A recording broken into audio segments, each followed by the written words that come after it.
What do our opponents mean when they apply to us the label liberal?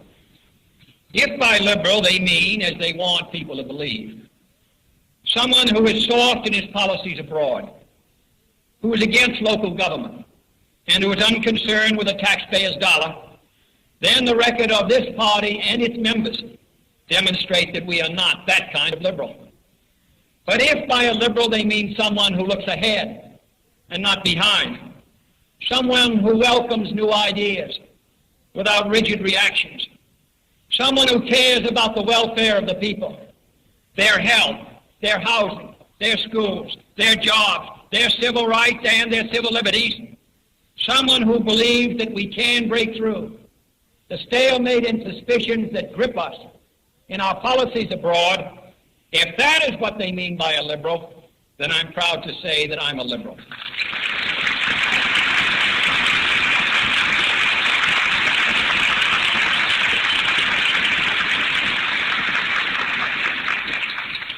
But first, I would like to say what I understand the word liberal to mean, and explain in the process why I consider myself to be a liberal, and what it means in the presidential election of 1960. In short, having set forth my views, I hope for all time 2 nights ago in Houston, on the proper relationship between church and state, I want to take this opportunity to set forth my views on the proper relationship between the state and the citizen. This is my political credo. I believe in human dignity as the source of national purpose, in human liberty as the source of national action, and the human heart as the source of national compassion, and in the human mind as the source of our invention and our ideas. It is, I believe, this faith in our fellow citizens, as individuals and as people, that lies at the heart of the liberal faith.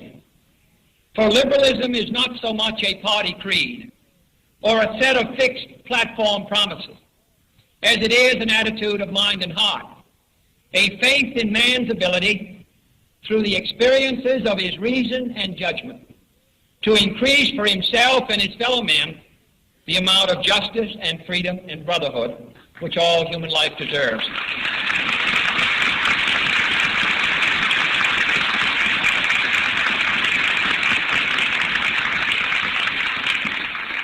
I believe also in the United States of America, in the promise that it contains and has contained throughout our history, of producing a society so abundant and creative, and so free and responsible, that it can not only fulfill the aspirations of its citizens, but serve equally well as a beacon for all mankind.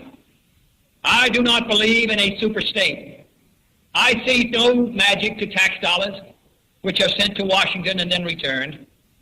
I abhor the waste and incompetence of large-scale federal bureaucracies in this administration, as well as in others.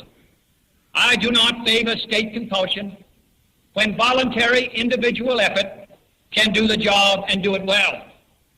But I believe in a government which acts, which exercises its full powers and its full responsibilities.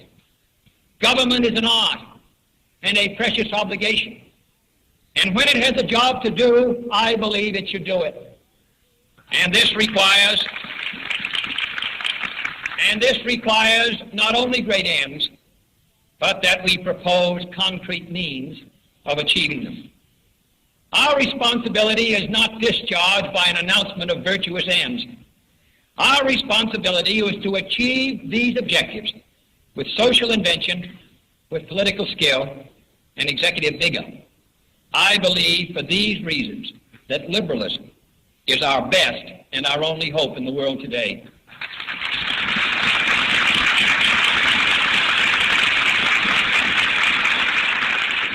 For the liberal society is a free society, and it is at the same time, and for that reason, a strong society.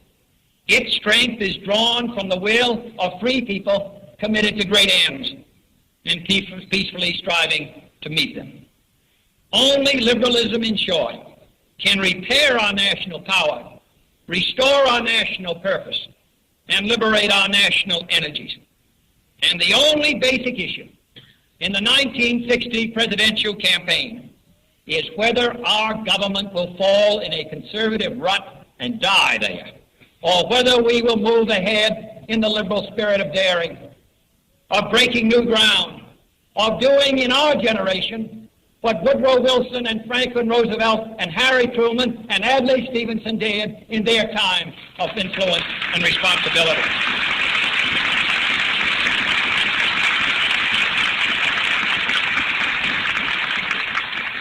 Our liberalism has its roots in our diverse origins.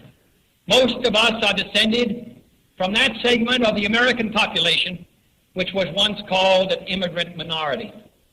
Today, along with our children and grandchildren, we do not feel minor. We feel proud of our origins, and we are not second to any group in our sense of national purpose. For many years, New York represented the new frontier to all those who came from the ends of the earth to find new opportunity and new freedom. Generations of men and women who fled from the despotism of the czars, the horrors of the Nazis, the tyranny of hunger, who came here to the new frontier in the state of New York. These men and women, a living cross-section of American history, indeed a cross-section of the entire world's history of pain and hope, made of this city not only a new world of opportunity, but a new world of the spirit as well.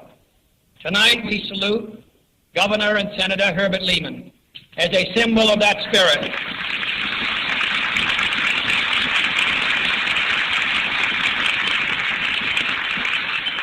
And as a reminder that the fight for full constitutional rights for all Americans is a fight that must be carried on in 1961. Many of these same immigrant families produced the pioneers and builders of the American labor movement.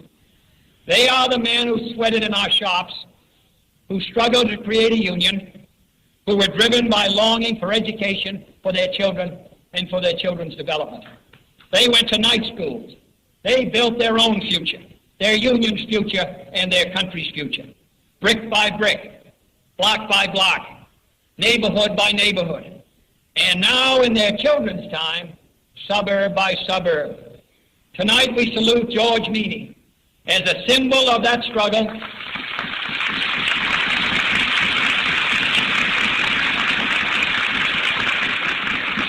and as a reminder that the fight to eliminate poverty and human exploitation is a fight that goes on in our own day. But in 1960, the cause of liberalism cannot content itself with carrying on the fight for human justice and economic liberalism here at home. For here and around the world, the fear of war hangs over us every morning and every night. It lies expressed or silent in the minds of every American. We cannot banish it by repeating that we are economically first or that we are militarily first, for saying so doesn't make it so. More will be needed than goodwill missions, or talking back to Soviet politicians, or increasing the tempo of the arms race. More will be needed than good intentions, for we know where that paving leads. In Winston Churchill's words, we cannot escape our dangers by recoiling from them. We dare not pretend such dangers do not exist.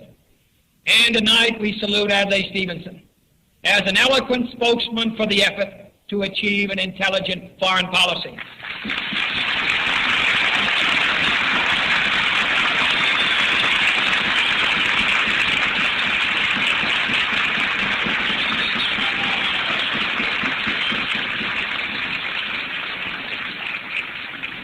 Our opponents would like the people to believe that in a time of danger, it would be hazardous to change the administration that has brought us to this time of danger.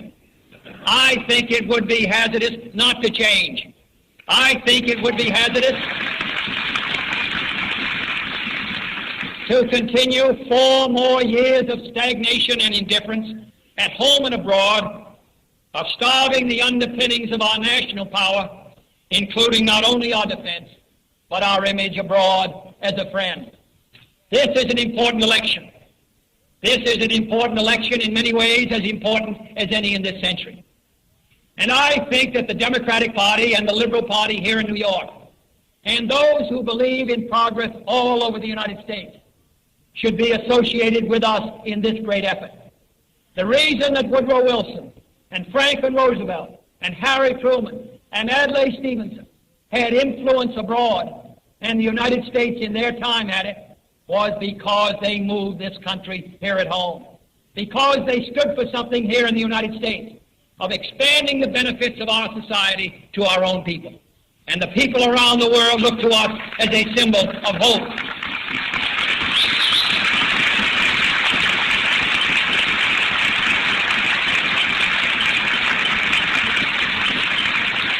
I think it is our task to recreate that same atmosphere in our own time. Our national elections have often proved to be the turning point in the course of our country. I am proposing that 1960 be another turning point in the history of the great republic. Some pundits are saying that it's 1928 all over again. I say it's 1932 all over again.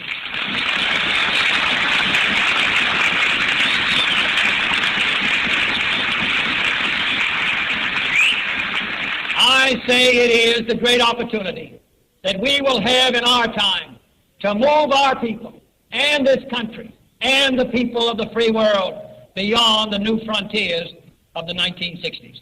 Thank you.